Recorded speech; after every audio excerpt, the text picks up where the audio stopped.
Okay, so what I'm going to talk about here, I really don't know if it's worth anything or not, but it's one of those things I think about, especially lately. So I thought I'd throw it out there and see what you, my fellow writers, think of it. So there's different ways of dividing up novels. You can divide them up by genre, you can divide them up by subject matter, you can divide them up by author, and so on.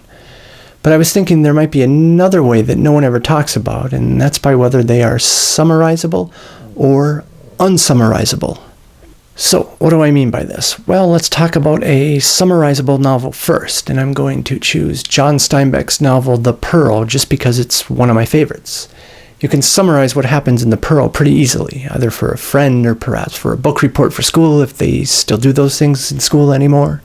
Do students even read in school anymore, or do they just sit around and talk about respecting each other and sing Kumbaya?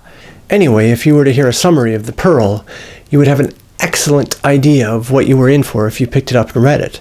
Obviously, reading it would be a lot more fulfilling because The Pearl is an excellent novel, and you can't really shortchange quality fiction with a summary of it. But you wouldn't be surprised by what you were reading because a summary of it would fairly well lay out your expectations, much like a good trailer for a film. But then there are novels like James Joyce's Ulysses. Now, if someone gave you a summary of this novel, you more than likely wouldn't read it because you'd be bored out of your mind. Actually, that might still be the case if you do read it, but that's a separate issue. But the thing is, no summary of what happens in the novel could possibly give you an idea of what it's like to read the novel, because the novel isn't really about what happens, that is, what the characters do or don't do. Ulysses is really more about writing itself, and thus it becomes a question of how the story is told rather than what is being told. Now, these sorts of unsummarizable novels are often referred to as experimental, and so perhaps we don't need the categories I'm suggesting here, because we already have a workable division between experimental and more traditional storytelling.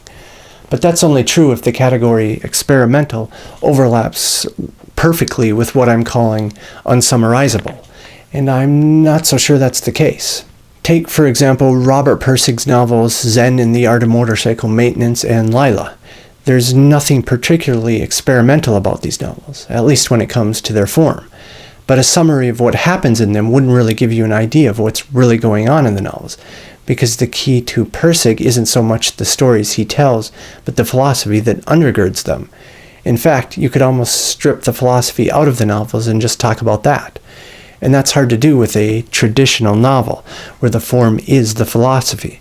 So I just don't know. Are the categories summarizable and unsummarizable useful or not? Let me know in the comments. Thanks. Bye. Quick sidebar. I think what maybe inspired this idea was the way in which writers have to go about getting an agent. To do this, you have to summarize your novel. That's what the agent will read, and maybe the only thing that he or she will read. So the publishing industry pretty much forces you to write summarizable novels. And I'm not so sure that's a good thing.